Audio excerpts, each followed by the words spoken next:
Hello, my name is Yanis Amor, and I am the Executive Director of the Center for Sustainable Development and an Assistant Professor at Columbia University in New York. And it's my absolute pleasure to welcome you to today's session entitled Decreasing Health Inequities Among Urban Youth, the Role of mHealth Technologies. The mission of the Center for Sustainable Development is to help countries and communities achieve sustainable development in all its dimensions, economic, social, and environmental, by translating the Sustainable Development Goals into meaningful policies and solutions. Our research projects, policy work, and convening initiatives span across SDGs, including environment, education, gender, and health and well-being. CSD mobilizes the scientific expertise of the Earth Institute at Columbia University to create solutions for the challenges of sustainable development. We advise governments, companies, and implementing partners around the world on sustainable development policy and best practices. CSD combines cutting-edge research, technology, and best practices to translate the Sustainable Development Goals into meaningful policies and solutions. Let me highlight three major strengths of CSD. The first one is policy advising. CSD works closely with partners in the public, private, and civil society sectors to promote sustainable development policies and best practices. We advise governments at the national, district, and local levels to strengthen health and education systems, scale up evidence-based solutions, and adopt policies to protect the planet and promote well-being. We also help businesses adapt their sustainability strategies and extend their impact to low-income communities around the world. The second one is applied research. The team at CSD is committed to ensuring that new technologies and solutions are appropriate, affordable, and feasible for advancing sustainable development in low and middle-income countries. Accordingly, CSD conducts implementation research and policy research with local partners to pilot new solutions, to identify effective ways to integrate solutions into existing systems, and to bring proven solutions to scale. Finally, and very importantly today, innovative solutions. CSD designs and develops innovative solutions for addressing the challenges of sustainable development. Using the latest information and communication technologies, CSD is bringing high-quality education and vocational training to girls and young women, equipping community health workers with smartphones to guide decisions and facilitate longitudinal tracking and reducing laboratory turnaround for patients, for example. So one of those effective solutions is the REACH project. REACH, which stands for Refugees Act and Communicate for Health, is a regional initiative of the Center for Sustainable Development, which aims to bridge the gap in health literacy and healthcare among refugee and local youth via digital health technologies in Turkey, Lebanon, and Jordan. The project employs community-based participatory action research, also known as CBPAR, which has been recognized as a unique approach to conduct research with rather than on communities.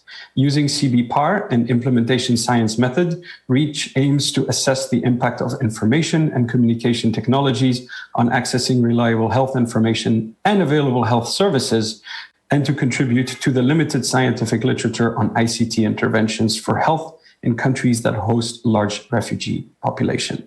So today we are extremely fortunate to have distinguished speakers who have all worked very closely with the REACH project. First, we will hear from Dr. Özge Karadag, and she will present the REACH project in more details. Then Professor Selma Karabey will discuss the implementation of the REACH project in Turkey, followed by Dr. Nuhad Dumit. She will show the implementation of the REACH project in Lebanon. And then finally, we will hear from Ms. Jehan, who will present the critical role of youth that youth played in the REACH project, and the involvement actually that youth can play generally in sustainable development. So to start us off, it is my absolute pleasure to welcome my colleague, Dr. Özge Karadag. Dr. Özge Karadag works as a senior researcher at the Center for Sustainable Development at the Earth Institute. She earned her medical doctor degree from Istanbul University and her MSc and PhD degree in public health from Hacettepe University. She also holds a postgrad degree in health promotion from the London School of Hygiene and Tropical Medicine. Dr. Karadag has more than 15 years of experience working in multidisciplinary teams to conduct research, develop public health policies and programs for different vulnerable, disadvantaged populations. She's a member of the Lancet COVID-19 Commission Scientific Secretariat and one of the experts of the Global Happiness Council, where she co-chairs the Vulnerable Populations Thematic Group. Dr. Özge, the floor is yours. Thank you. Let me try to share my screen first. Okay, perfect. So today I would like to give you some information about the REACH project in general. And then my colleagues will be discussing details discussing the details about the project and how we implement the project in 3 countries. So let me actually start by the SDGs. Since I work at the Center for Sustainable Development, I would like to start with SDG 3, 10, and 16, which are about health, inequalities, and just peaceful, inclusive societies. So by definition, actually by the World Health Organization's definition, health is a state of complete physical, mental, and social well-being. We therefore focus on 3 dimensions of health, and I think that it's really important to think health with all its dimensions. As you all know, there are many social and health-related inequalities, and we can see these inequalities everywhere in the world. For instance, when we look at global infant deaths, we know that there are huge differences between regions, between different continents, up to 6 times difference, for instance, between Africa and Europe. And then when we look at global life expectancy at birth, we see that in some countries it's around 50 years, whereas in other countries it can be up to 90 years. So this is a huge difference. And we see these differences between countries, between cities in the same country, and even between neighborhoods in the same city. But we know that the morbidity and mortality are not simply based on infections or other biological reasons or other social, psychological reasons. There are actually underlying social, economic, cultural factors, which in turn conditions the biological, physical, chemical, or social factors so as to cause diseases. That's why we always think about the causes of causes. And then, of course, when we're thinking about social health, physical health, mental health problems, then we also need to think about social determinants of health, which constitutes one of the key determinants of health inequalities among different population groups. And we define social determinants of health as the living conditions in which people are born, grow up, live, work, and age. And we know that these living conditions are shaped by the distribution of money, power, and resources at the global, national, and local levels. So how can we decrease these youth inequalities when we focus on youth? And then how can we improve public health, youth health in urban settings?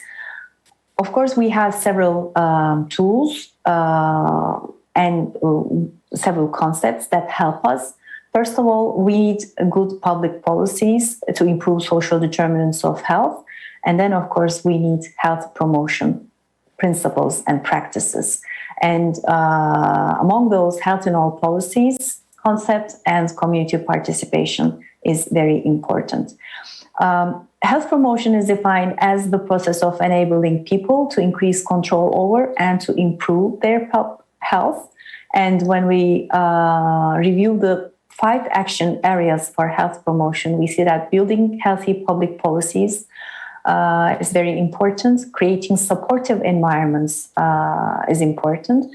Strengthening community action is important. Developing personal, individual level skills is important. And then, of course, reorienting healthcare services is important. And in order to promote youth health in cities, in urban areas, health in all policies is also very important. And this concept is defined as an approach to public policies across sectors that systematically takes into account the health implications of decisions, seeks synergies, and avoids harmful health impacts in order to improve population health and health equity. So we need health to be considered in all sectors and in all policies. So it's not just the health sector and it's not just the health system that promotes public health and youth health. So to promote youth health, to promote public health in general, community participation or engagement or involvement is also important because we need to involve communities, different vulnerable populations in planning, implementation, and evaluation of our policies and practices, because these populations, the most affected communities, can identify solutions, they can help ensure compliance and tailor responses to meet the diverse needs of different populations.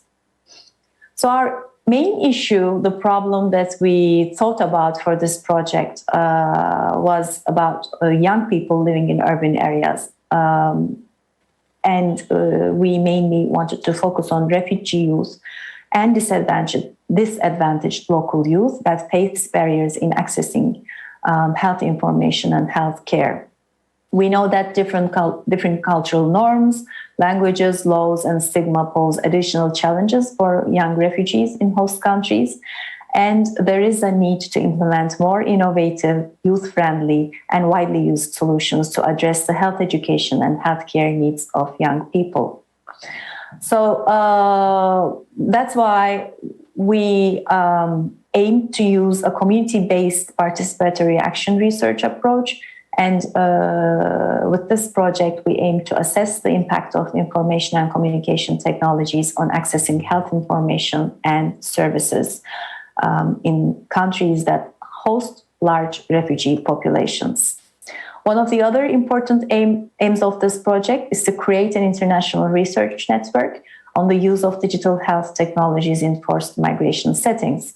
So the project includes networking events for academics and research capacity building training programs for students and early career researchers. Supported by the International Cooperation and Development Fund of Taiwan, Blue Chip Foundation, and Columbia University, the REACH project in Turkey, Lebanon, and Jordan is implemented with the collaboration of the Center for Sustainable Development of Columbia University, Columbia Global Centers in Istanbul and Amman, Istanbul University, American University of Beirut, German Jordanian University, Biriz Association, Community Volunteers Foundation, TOG, and Youth Approaches to Health Association, Sağlıkta Genç Yaklaşımlar Derneği, and Digital Opportunity Trust, Lebanon. And with a strong youth and adult partnership, the initiative includes stakeholder meetings, mixed method studies in each country, followed by photo exhibitions, panels, and production of policy reports and scientific publications. And of course, the final product of this project is a mobile application that we're still working on. And based on the local needs in each country, REACH team members work with refugee and local youth, software developers, academia, local health authorities, UN organizations, and NGOs to develop this multilingual mHealth application. And the main aim of this application is to increase health literacy and improve healthcare access among young refugee and host communities. Here are some of the photos from our stakeholders meetings, small group discussions, photography-based studies with young people. And then, of course, due to the pandemic, we also started to have online events, online workshops. This is one of the app development workshops with refugee and local youth in Turkey. And some of the members of our youth team in Beirut. And this is our product, Reach for Health application.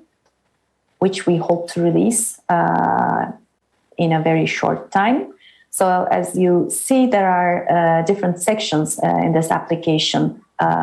There's a special section on the health system in that country, health and lifestyle, physical health, mental health, social health. And we also wanted to include environmental health because we think youth also needs to learn more about climate change, healthy cities, urban health. So we wanted to include those information as well. When we look at the main features of the Reach for Health application, so our target group is youth in Turkey, Lebanon, and Jordan, with special emphasis on disadvantaged local youth, young girls, migrant, and refugee youth. There are 3 languages available: Turkish, English, and Arabic. It will be free to download, and most features will work offline. And then the users will be able to give feedback about the services that they use. And also the users will be able to contact trained peer counselors, trained young people for further support to access services. Just as I mentioned, there are different sections in the application, including COVID-19. And then we try to map all health and counseling services, health-related hotlines, and health-related apps that young people can use. So the most important actually lesson that we learned from this experience, and we're still, of course, learning, is that using community-based approaches and co-design approaches and engaging both refugee and local youth in the process of assessing needs and developing mHealth technologies, we can help to increase the success rate of youth health promotion interventions in urban areas. And we always need to remember that health and well-being of migrants and refugees are not only important for migrants and refugees themselves, but also important for the health and well-being of host societies, human and financial resources of host countries, and building and maintaining peace in urban areas. And we also need to remember that migration is not a problem to be solved, but a human reality that needs to be managed. And of course, what the world experiencing right now is not a migrant refugee crisis, but a management crisis, and we need to work towards more educated, inclusive, and stigma-free societies. So considering the inequalities that actually the pandemic made more visible, and when we consider the artificial epidemics created by human beings rather than the virus itself, it's really important to understand how COVID-19 has affected the physical health, mental health, and social health of different populations, including migrant and refugee youth, including disadvantaged local youth, because they have unique needs and challenges. So I just want to conclude by saying that if we would like to control the current pandemic and if we would like to build forward better, we need to remember that most inequalities are human-made and can be decreased by social, health, and educational interventions. Therefore, we all need to have a more human rights-based and inclusive approach that leaves no one behind. Thank you. So I just wanted to show you the websites of the project and the contact email. And I would like to conclude here. Thank you so much for your attention. Thank you so much, Dr. Özge Karadag, for this great start of our session and by quickly introducing the REACH project and some of its features.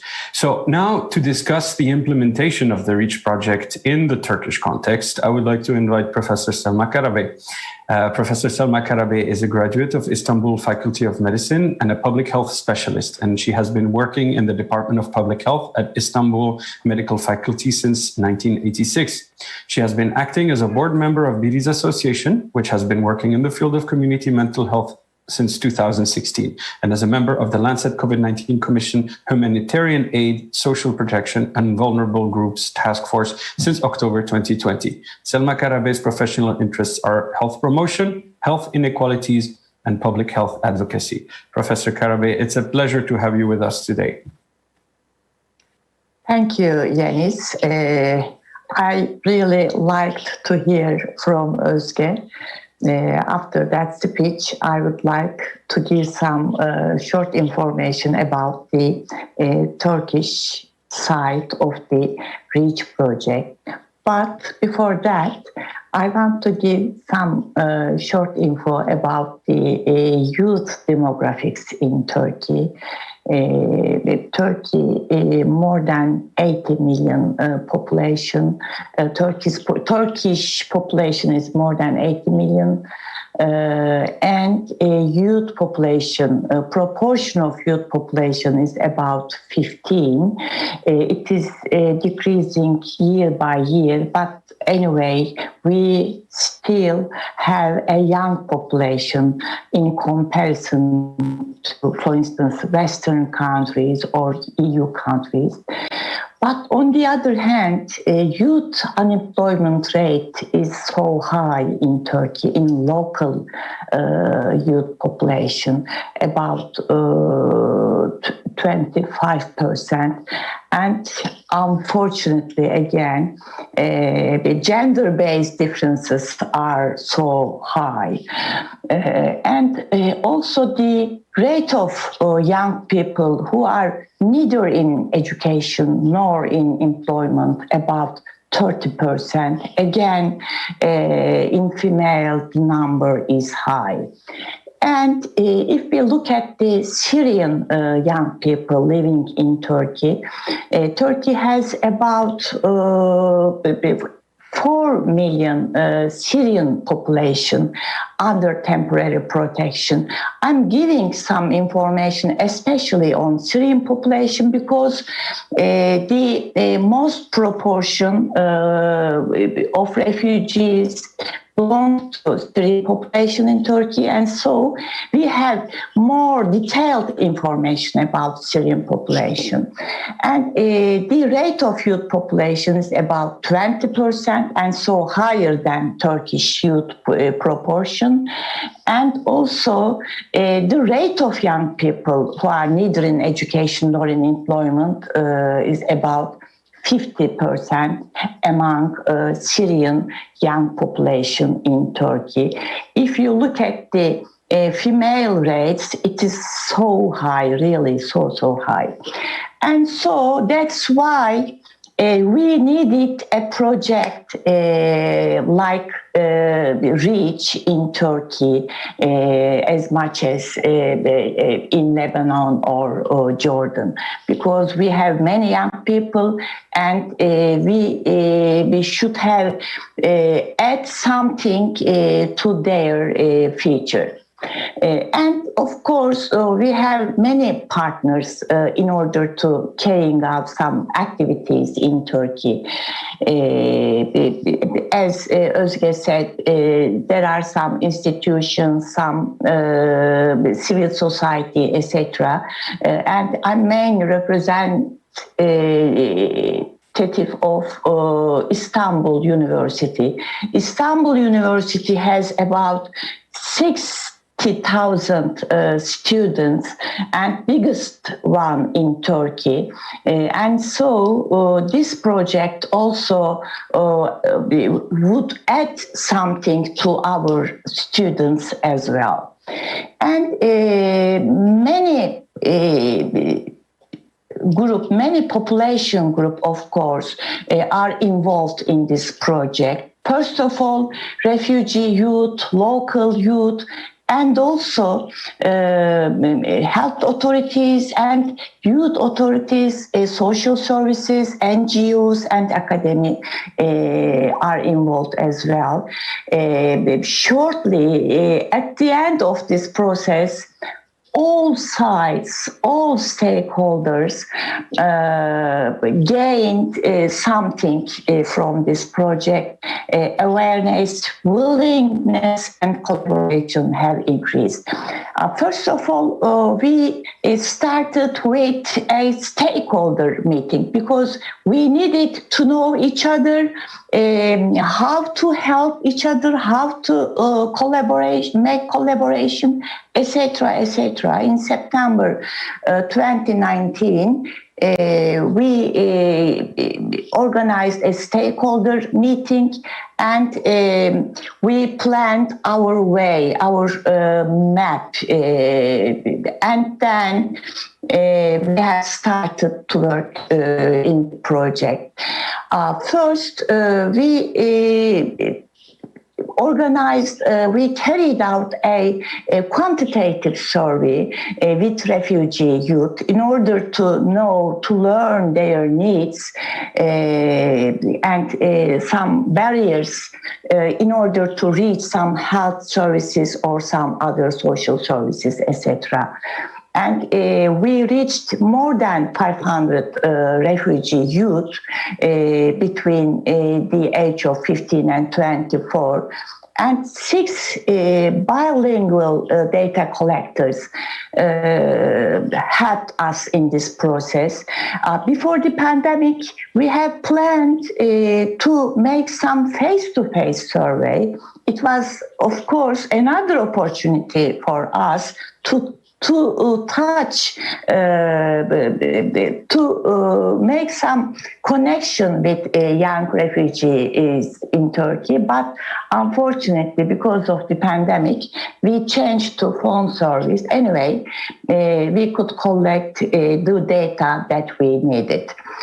And according to survey findings, the most important problems are language problems, of course, and there are some other ones in accessing health information and care.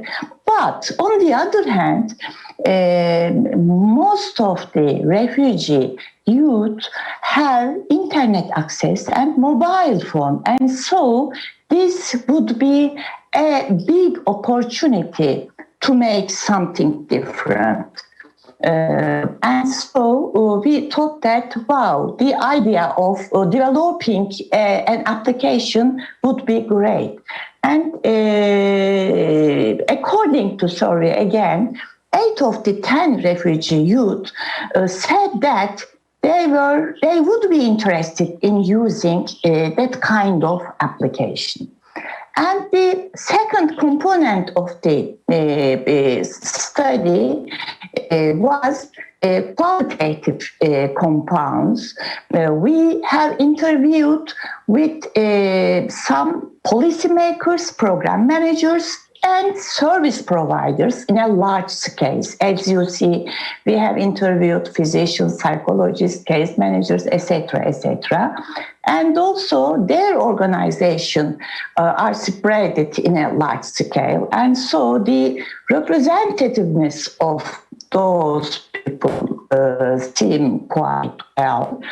If I want to give some short info about the findings of qualitative compounds, the main barriers in accessing services were described by the participants as language barriers at first rank, and so low literacy or health literacy, financial problems, gender inequalities, high stigma level, discrimination towards refugees, etc., etc. And so there are many challenges to overcome, in fact. And the experts gave some really valuable recommendation to our study team about REACH application. They suggested that this application should be simple and easy to use, and it should be youth-friendly, gender-sensitive content and language, and also non-stigmatizing content, health-related youth stories, and motivate youth, etc., etc. And so we have considered all of those recommendations while developing the application. And the third component of the research was photo voice study. It is a qualitative method also, of course. And we conducted this study with a total of 40 refugee and local youth. youth. And according to the study findings, again, significant barriers in accessing health services and opportunities because of language and cultural barriers, and also lack of awareness about services. It is related to health literacy, as you know. Also financial difficulties, stigma in the society, etc. And of course, it is not surprising to see that refugee and local youth share similar problems. And so, if we would develop a functional application, then both refugee and local youth can benefit from it. For instance, healthy lifestyle behaviors and accessing health-promoting environments are problems for both youth group, and also lack of reliable digital health tools, etc., etc. And there are some photos from the research process. You can see some of our young colleagues, young participants, and you can see here the portraits of photo voice participants. It was really excellent experience for the study team. And also in June 2020, we have realized a virtual exhibition and panel, online, of course. Before pandemic, we planned face-to-face, but we had to change to virtual one. Anyway, it was nice, really nice. And also, as a part of the project, we have organized a training workshop for young researchers in Turkey. The name of this workshop is Qualitative Methods in Migration and Health Researches. About 70 young researchers from many cities all over Turkey have participated in this workshop. You can see some photo, and the content of the workshop was so fruitful, so richful. Some international contributors, some local contributors, etc. And so, sorry for that. I have forgot to translate to English the heading of the slide, but there are some short quotation from the participants' opinion. For instance, somebody says that I hope to be able to establish a partnership for a multi-center study across Turkey by developing myself more. And somebody said that I benefit much more than I expected. It was very productive, etc., etc. And so, hopefully, for the future, we invested to young researcher, and many young researchers will work on this field. And last but not least, I would like to invite participants of this panel discussion to a webinar which will be held next week. And so anybody to wish to participate can be registered through this information, and we will discuss about the mHealth technologies with youth in Istanbul. And once again, I want to emphasize that the only way, the most maybe cost-benefit way to overcome some difficulties with migration is solidarity. If we make some solidarity mechanism among the different age groups, different ethnic groups, or different nationality, different institution, then we could overcome many problems. Thank you for your interest. Thank you so much, Professor Karabey, for these inspiring words and for a great presentation to show us how the REACH project started in Turkey, the involvement of the Istanbul University in getting the research started, and also to understand some of the issues that the Syrian refugees and obviously also local youth are experiencing in accessing health in the Turkish context. So now it will be interesting to compare that with Lebanon, a country where the refugees are able to speak the local language. Maybe there are less cultural differences. So in order to show the implementation of the REACH project in the Lebanese context, I would like to welcome warmly Professor Nuhad Yazbek-Dumit.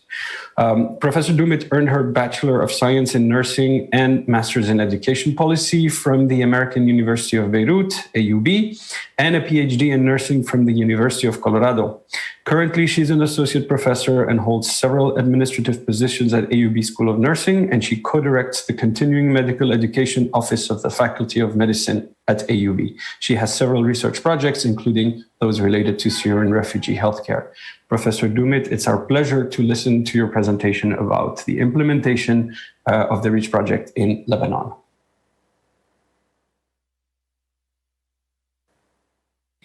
Thank you, Yanis. I would like to start by thanking MARUF and thanking you, my colleagues in the REACH team, for having me present today. It's really an honor. So I'm gonna just trying to move it.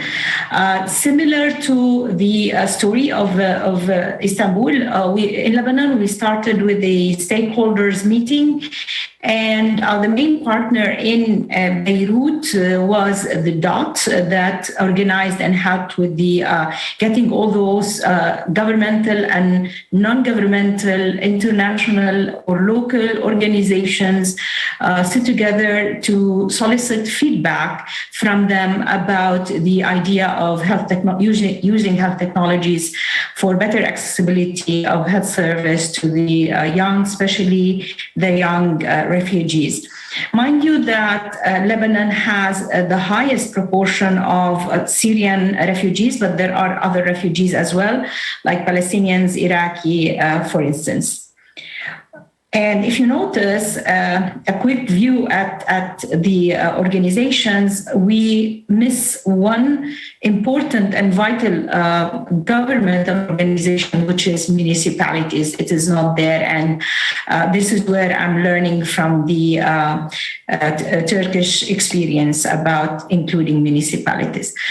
So similar to, again, our REACH project in Istanbul, we did have the survey of the youth, Syrian refugees, age 15 to 24, but I'm not presenting the results today due to time. And also we had the qualitative interviews with the service providers and the policymakers, and we're currently analyzing the preliminary findings of the third arm of the research of the REACH study, which is the photo voice. So I'm going to present voices through the photos of the 20 youth members in Lebanon, 10 Syrian refugees, 5 18 and above, 5 18 and below, below 18, 10 Lebanese youth, similar age distribution and equal gender distribution again. Most of the focus of the photos and the comments by the youth on the photos were related to unhealthy environments. So this is a striking finding that was prevalent in the photos taken by the youth. I'm going to share some examples how sometimes the perspectives of the youth, Lebanese or Syrian, converge, and sometimes how they separate. So both Syrian and local youth had similar photos, but their concerns or their interpretation reflect a different perspective. So these two photos are they are about the garbage problem in Lebanon. Probably this is very, very famous because it was on BBC and CNN and all. The lens that was captured by the Lebanese, the interpretation was related to the image of the country uncivilized. Whereas the Syrian refugee was related to this part of this garbage has food items that was wasted. Probably you're cleaning hunger through throwing it rather than using it for us. So those similar pictures, but different interpretations and different perspectives. Again, a similar example of distinct perspectives of that the Lebanese youth says it is a heartbreaking landfill, as if they are concerned about the image of the country, whereas the Syrian youth talks about a future full of garbage, this future, as if the youth who captured this picture is not capturing it for the sake of garbage, but for the sake of the similarities between what is he or she is living and the concerns of the future. So I see a lot of depth in the comment by the youth. But both of them captured pictures that reflect poverty and looking for clothes or a bag to put clothes in it. The first by the Lebanese youth, after a Sunday market, they throw all the garbage and people come and look here. I don't know, I'm not sure if this is clear. A person looking for clothing in the garbage, whereas this photo is of a bag picked up from the garbage so that by an old woman so that she can put her clothes in it. So it's like the exposed. So this could be a further interpretation of that, what means to them. Both shared food safety concerns and healthy food. One example is by the Lebanese youth is the uncovered unclean water where the cheese is soaked in, and the other by the unclean boxes that carry vegetables for sale. So both had similar concerns about food safety. Also, both had similar concerns about personal safety, like a child without parental supervision or electric wires that are exposed that are a hazard for family members or community members, but more so for kids. Both had also concerns about pollution, a picture of Beirut city covered with pollution. I'm not sure if you have this issue, but we do have it a lot in here. But look at the focus, as if the Lebanese youth, they are concerned about the image of their city, of their streets, etc. Whereas the Syrian is focused about his or her survival, his or her health. And a good example and quote is the cigarette that causes, and let me tell you, we could not have the luxury of meeting face-to-face with those marvelous youth members because of the COVID and the lockdown. So most of our work was virtual. Again, there were different kind of pictures taken and nothing common about them between the two groups. So there was a lot of pictures by the Lebanese youth above 18 of crowded neighborhoods or slum neighborhoods and the fear of transmission, or how neighborhoods that are crowded do not believe that there is corona, thus they are not practicing any precaution measures. Whereas a lot of pictures by the Syrian above 18 about the risky living conditions that they are in, the exposed food, the oil that has been used several times because they cannot afford buying new oil or using new oil. the hazard of the household they live in. So those are different in the two groups that distinct between those two groups. However, there were a lot of similarities. Now, under the age of 18 group, they had a lot of similarities, but also similarities with their peers of those above 18 and above, I mean.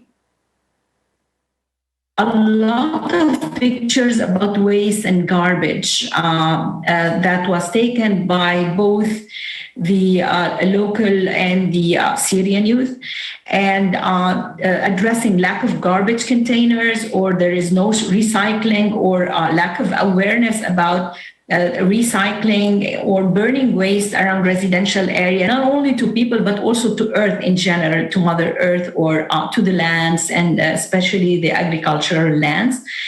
And again, both groups had so many pictures about water pollution affecting rivers and deep waters that are important for our survival as people, but also for the survival of living things around us. Also addressing toxic irrigation because of the polluted water and polluted drinking water. So those were common between the two Lebanese and Syrian youth under the age of 18. However, there were distinct varying concerns, like Syrian refugees had a lot of photos about safety concerns. The filthy face masks that have been used several times over and over again, the wire exposure similar to their, this is a Syrian under 18, they have similar concerns like the Syrian 18 and above about the safety of exposure to electricity and other environmental harm, and the same thing with the food packaging and being exposed to microbes. Whereas the Lebanese, those pictures drew my attention and wanted to share with you. So one of them have this picture of an entrance to several homes within a very narrow alley. And the concern of the young person was that if a crisis happens, how could the rescue team or the ambulance have access to that place? The second picture is about the misery of Sabra and Shatila refugee camps and the risks that children live in these camps. And the third picture about how the explosion, the Beirut blast explosion, distorted households. But the most risky place is the kitchen that put the families in risk. Now, what the photos did not did not capture, but it is said in the in the focus group that we are still analyzing, is the access to healthcare, including mental health. So, no comments about it, but it is addressed in the focus group. The presence of healthcare services in their community, immediate community, and the right for healthcare service. It's the right to have healthcare services. But again, we hope to capture that in the survey results and the qualitative interviews. So what implications does this photo voice preliminary findings have about engaging the youth in creating healthcare access and healthy spaces?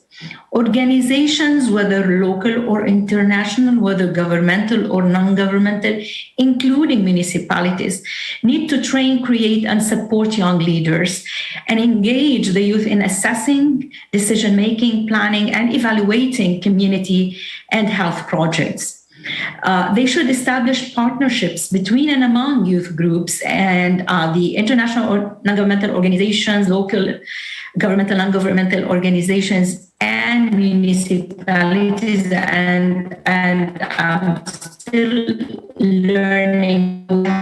A very humble, one of my research projects and community survey engagement in COVID home care to ease the boarding of patients on hospitals.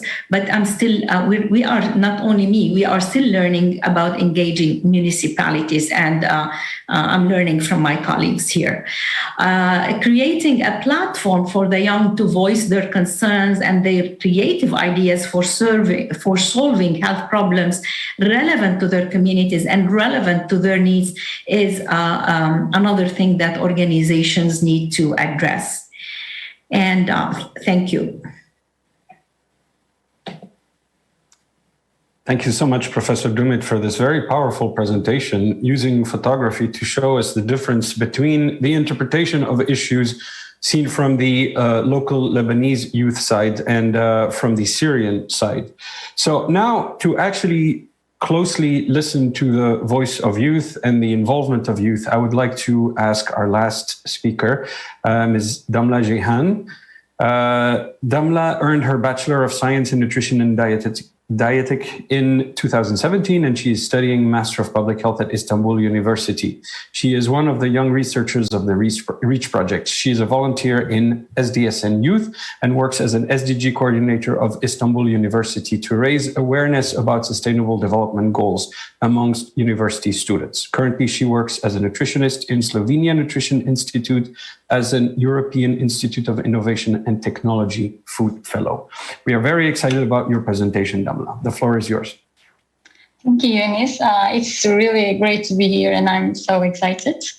Today, I'm going to try to convey my experience and perspective, actually, as a young person in the REACH project. Since dear Özge, Professor Selma, and Professor Nuhat discussed the project from various aspects, now I want to give you my perspective as a young researcher within the REACH project. I wanted, because I believe REACH will be an example of good practice of youth and adult partnership, and I hope inspired to work together to solve shared problems as urban youth. First of all, I want to start with young people in the REACH are not just the target group. Actually, young people are more than the target group. So, and I believe we achieve some, and I believe REACH aims their goals by working with youth very closely. Also, Özge also mentioned, and other participants mentioned, REACH aims increasing health literacy and healthcare access for youth in Turkey, Lebanon, and Jordan. And because of that, we are fully aware that to realize this goal, youth should be more than the target group. So within the REACH, young people have different roles in the process and responsibilities to make this goal happen. We are researchers, peer consultants, app developer, partners, team members, guides, and it's as a young person, it's all valuable experience in this young age. So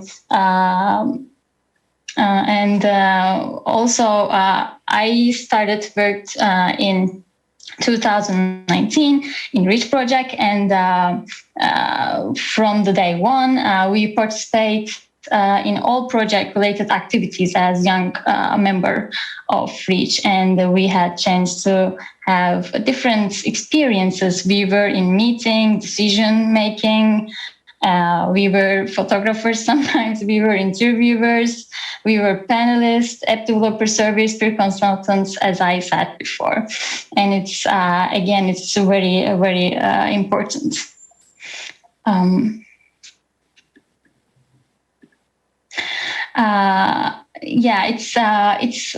It's only possible by 100% youth adult partnership, because youth participation is crucial. Also, especially in a project like us, it's youth project, and I can say that it's a total game changer.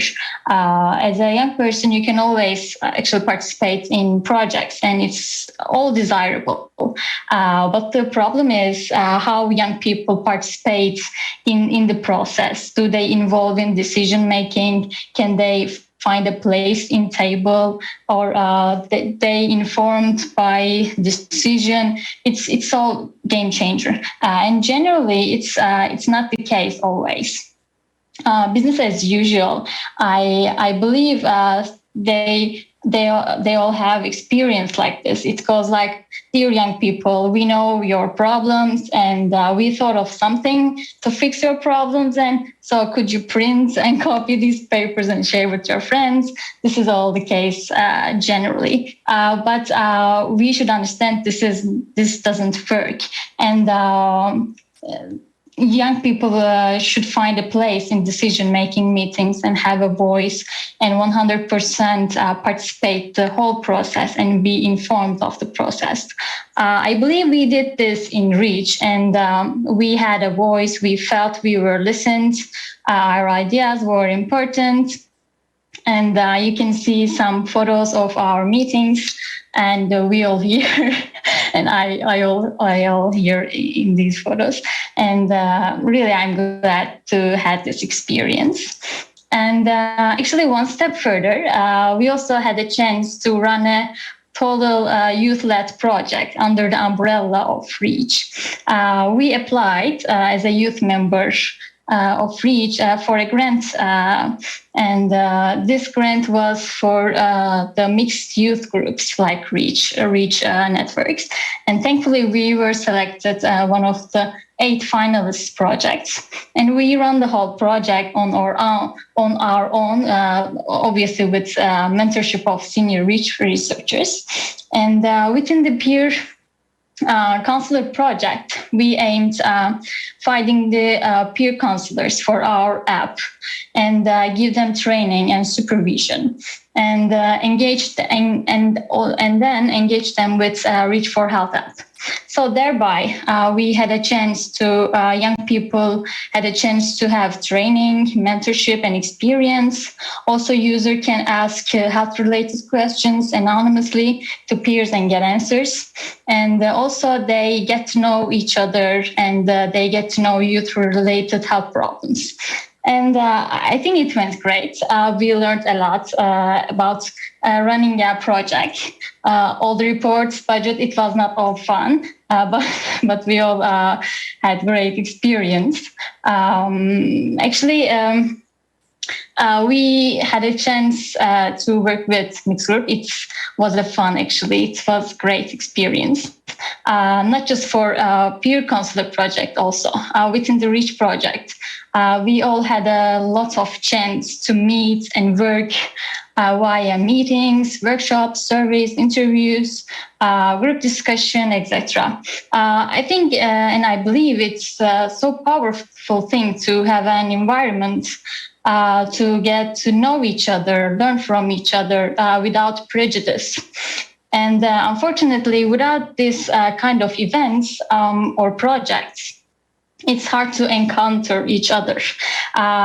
Even we live in same city, it's really hard to encounter without these projects.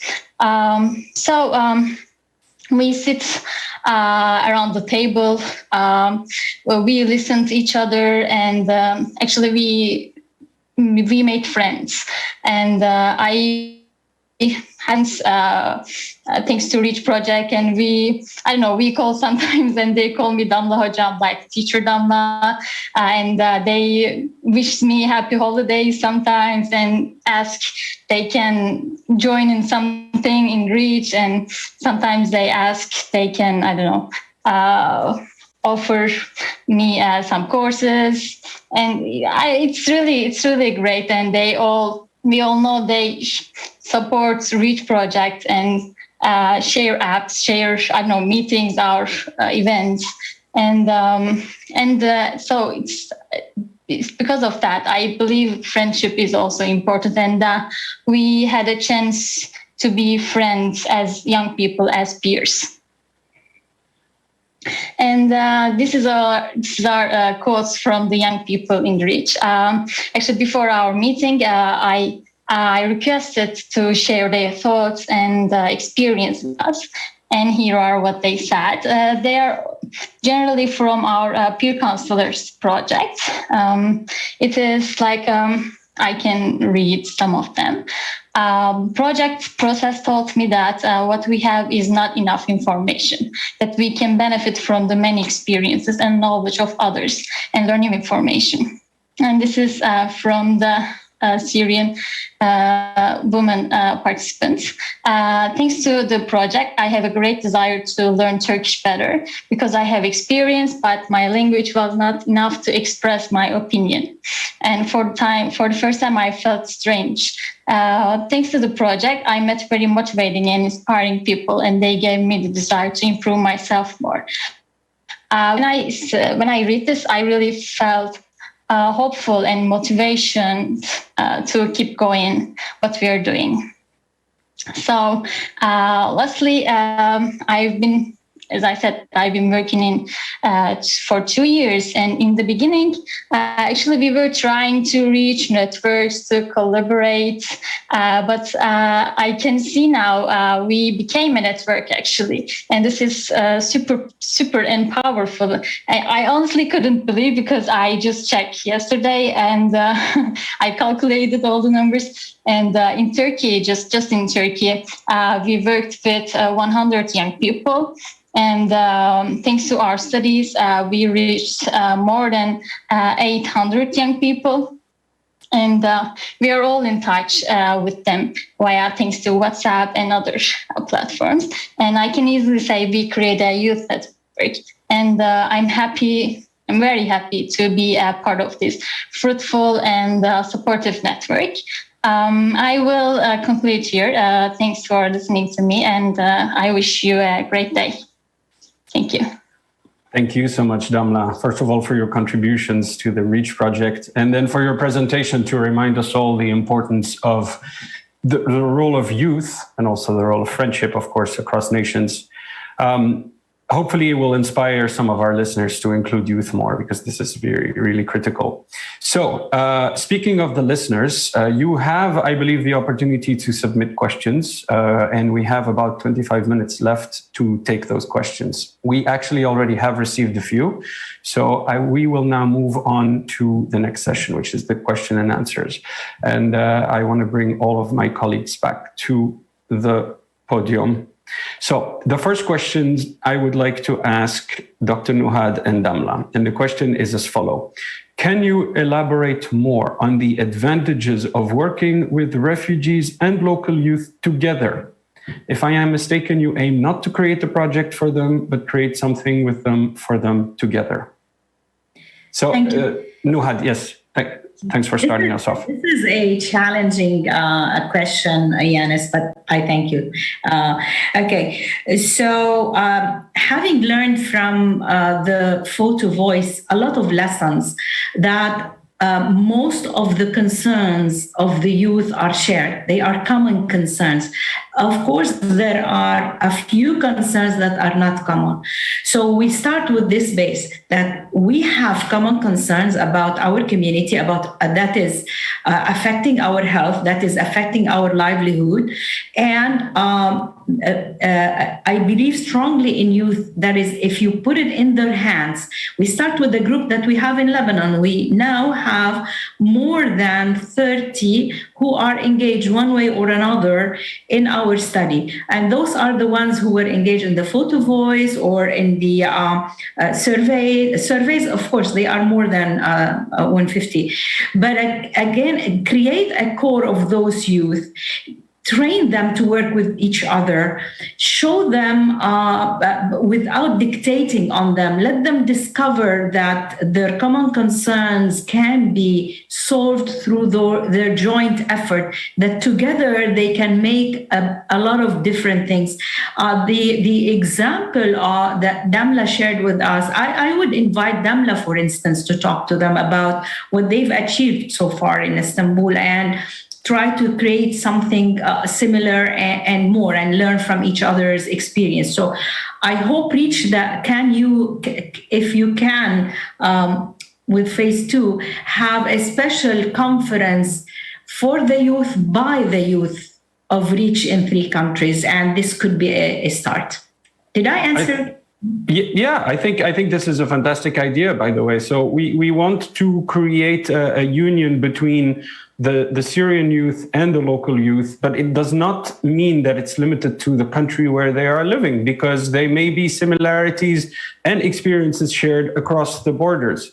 Or Exactly. originally, just for our listeners, the project was actually simply developed for Syrian refugees. And then we started thinking about what the local realities are. And we thought, well, why would we assume that only the Syrians are experiencing issues to access healthcare? There are many local youth. There are inequalities in the local population. And so let's make sure that there is actually this communion. So I want to bring in Damla now. Would you like to add something to this question?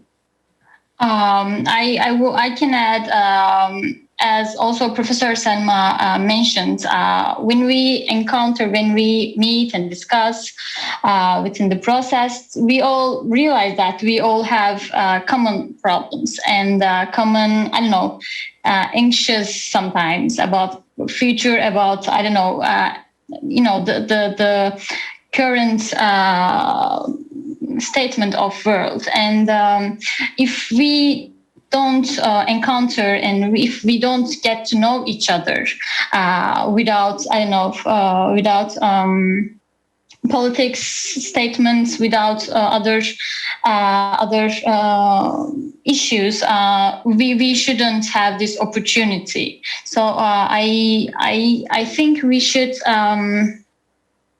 think outside of the box, and we should know we are all young people, we are all experiencing same problems, so we should act together and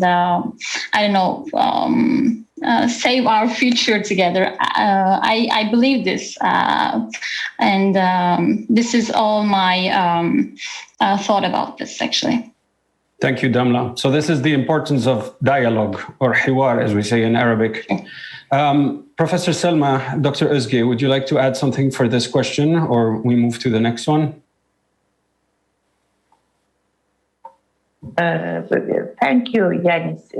I completely agree with Damla and Nuhat.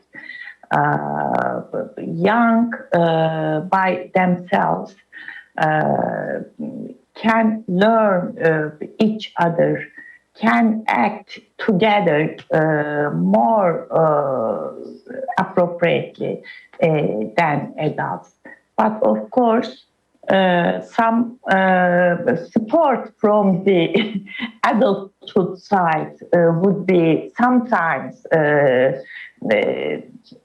supportive. And so I think as adult partners of this project is to clean the ways for the young people. Because after cleaning, I'm sure they run by their own potential. Thank you. Very inspiring. Thank you so much, Professor Selma.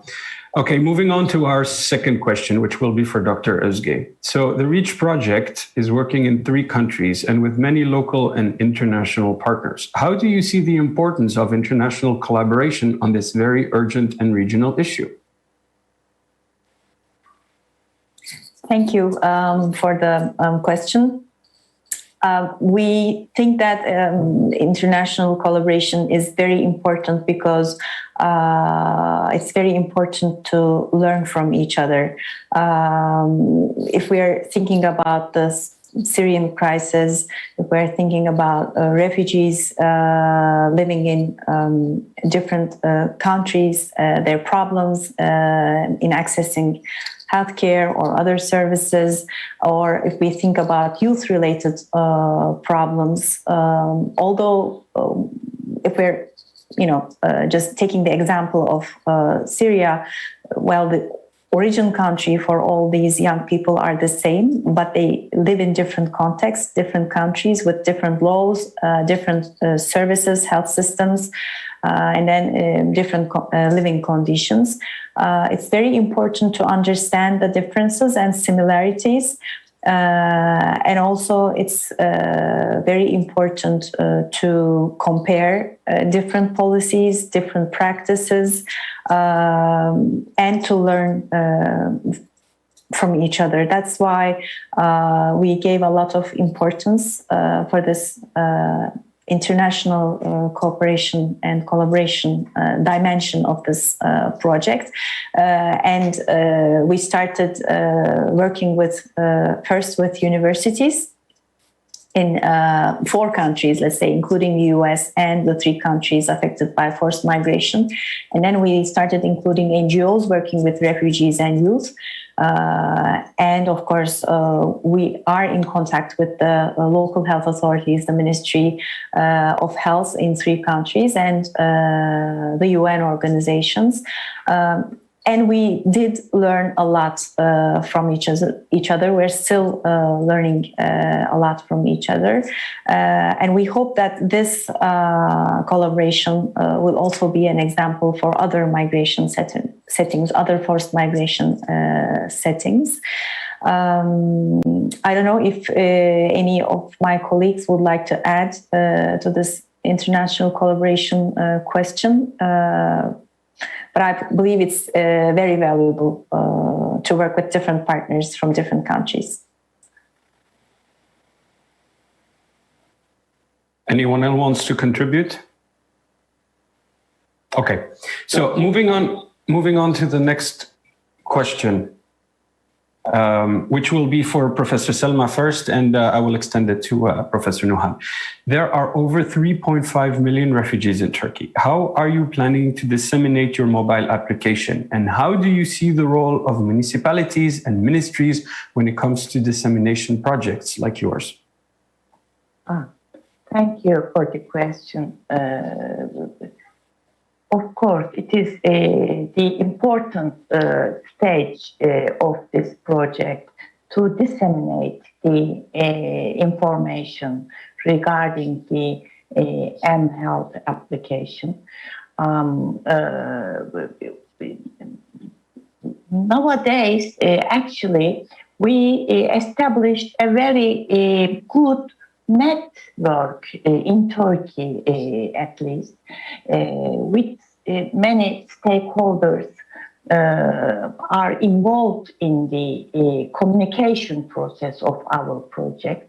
And so we are planning to share the results, findings of our research, and also we are planning to inform all those institutions, people about the application, and NGOs, of course. In the digital age, it is not so difficult to share something, but on the other hand, of course, there are many variables. And so the people are exposed to a huge number of stimuli. And so we should try, of course, to make some space to our application to motivate, have a look, and or to try or to have some experience on that. Ministry of Health, Ministry of National Education, for instance, Ministry of Social Services, and many municipalities and NGOs are on our list to share our work. So thank you for this. I think that there's really 2 aspects to that. The first one is to make sure that it gets to the end user. And then the second one is that they continue using it after they have started. So the first part will be the snowballing effect, right? We were talking to all of the this partnership that we have and all the collaborators that are already involved, hoping that they will help us disseminate. And then hopefully the quality of the product itself, of the app, will make sure that once it's downloaded and used once, they will see the value of it, and then they will start talking to their peers, to their networks, and hopefully amplify it. Professor Nuhad, what do you think will be the strategy in Lebanon? Similar to what Professor Selma has mentioned. So we need to depend on those governmental, non-governmental organizations, and we already have a relationship with the Ministry of Public Health that has a strong network of primary healthcare centers across Lebanon. And a lot of based on a study that I just finished, 50 to 70% of their patients in the primary healthcare centers are Syrian refugees. So we can build on that. This is one aspect. The other aspect is we already have projects in the community, and our university students are active in those community projects. And among them are Syrian students, and they are eager to do community service. We can use the youth in helping us disseminate. So it can be through all those organizations that are that we know that we have good relationship with. But my kind of bet is on the youth themselves, on the group that we have in DOT and the university students who are active and who are eager to help. So we noticed after Beirut blast that there were more than 380 organizations formed of youth on the ground helping the neighborhoods affected by the blast. So this is how the youth here around. And let me tell you, those were not only Lebanese. They were Lebanese, Syrian, Palestinian, Iraqi, and all other nationalities. And if we look into them, and there will be Turkish, there will be Sri Lanka, there will be from USA, from all over the world. So when this happens and there is such a response from the youth, you become hopeful. And if we can give a clear message about the value of this application for the health of the communities, not only the Syrian refugees, but everyone else in the country. And given the economic collapse in this country, people will be eager to use it, to utilize it to their benefit. And hopefully to continue using it once they have tried it once. And I want to go back to something that Damla said earlier, which is the involvement of the youth really means that it wasn't something that, Columbia University imposed, or even, senior professors from Istanbul University or from AUB said, we have the perfect solution for you. Now you have to use it. The involvement of the youth really is important so that the end user may not know how much the youth was involved on this side, but they will understand because it's a product that really was co-developed with them. And hopefully they will be able to see that it really fits some of the needs that they have because the youth was involved at every step of the way. So to Damla, I want to remind the listeners, we have about 10 minutes left. If you have any questions, please submit them to the forum. We'll be happy to answer. My next question will be for Damla. So regarding decreasing inequities among youth, what can young people do for their peers? Actually, I think as peers, regardless of adult and other partners, we have a tool of friendship, I think. And as I said, we should think outside of the box and we should meet more. We should be friends. For example, I studying in Istanbul University, and I know there are some foreign students in Istanbul University, and why shouldn't I be a friend and get to know them, or get to understand their problems, and maybe involved in communities, in in communities I involved in before, in projects like REACH, and I don't know, we should support each other. This is all I learned actually in the process. We should advocate to others' rights to live, at least. And I don't know, I believe young people act differently than adults, and I think we can be a good example and contribute to peace by friendship, by support each other. This is the only way I know, actually. So before giving the floor to Professor Karabey, who raised her hand, I want to have a follow-up question to you, Damla. So since this is a forum on municipalities, you were exposed to your Syrian counterparts and you created friendship because you were exposed through the REACH project. There are many youth in Istanbul who are obviously not part of the REACH project or any type of organization where they have this exposure. So what would be your message to municipalities in order to try to create these relationships and these friendships? It will be give a room to I don't know, build a friendship. I mean, it's in both ways. You know, it's could be a really venue to get together. Also, to create opportunities to work together, to act together. I think they can have this opportunity to give them young people. And I don't know. It's we need to have more collaborative mindset. Yeah, sorry, mindset. And we should all participate in youth, but all the youth, not just one demographic, one age group, or just one nationality. We all participate in all, as I said, in all process like decision making and implementing and others. Thank you. Professor Karabey. Thank you, Yanis and Damla. Actually, my answer overlapped with your second question, Yanis.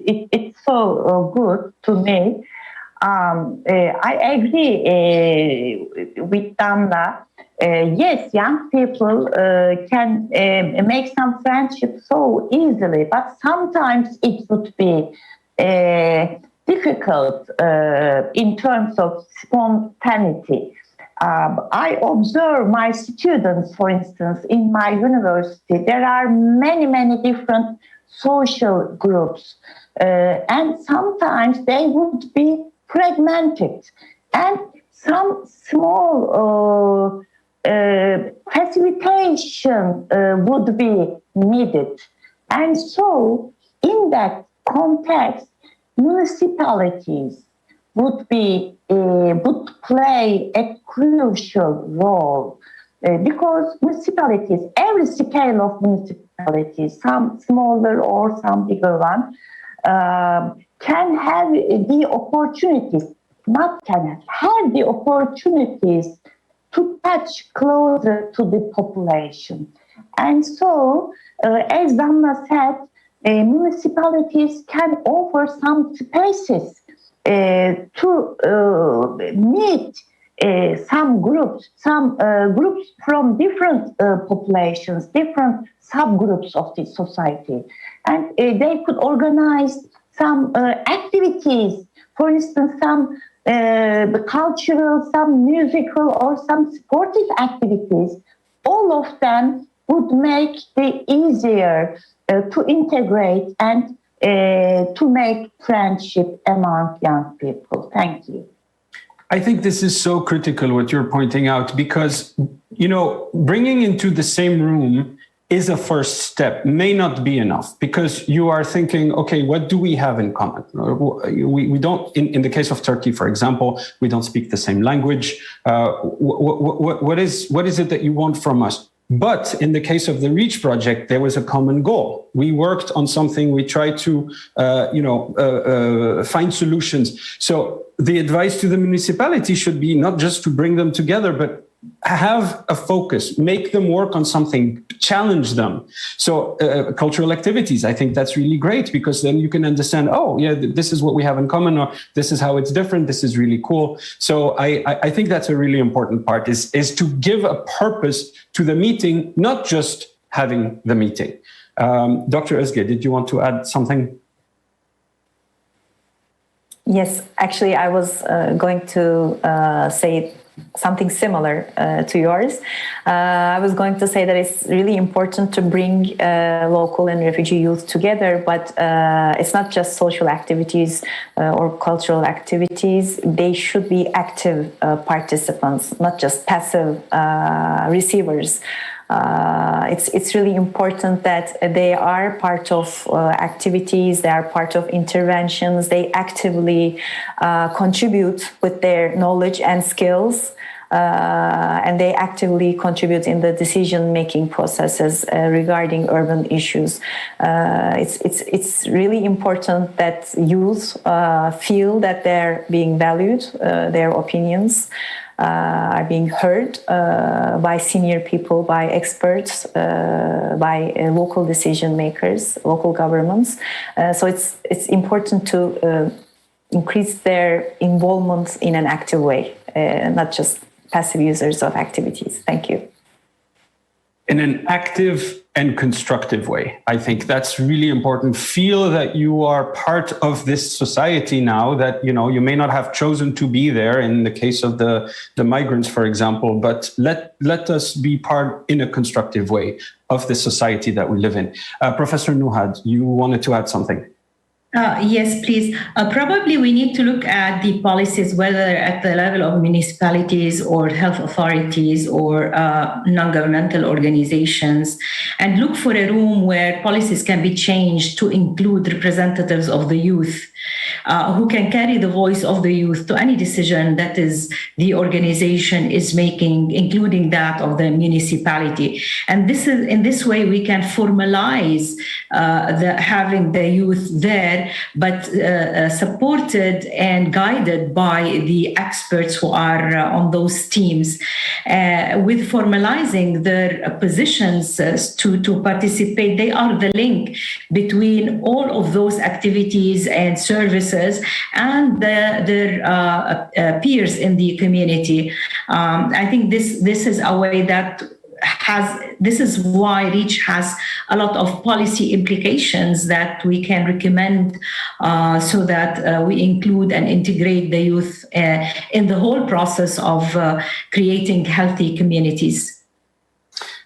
Wonderful. These will be our last final words. We have 40 seconds left. So let me use this opportunity, first of all, to thank the Marmara Forum so much for giving us this opportunity to show the REACH project and also the contribution. And of course, I want to thank each of the panelists, the distinguished speaker today, for their contribution. So wishing all the listeners a great rest of the forum. Thank you for your participation. Bye.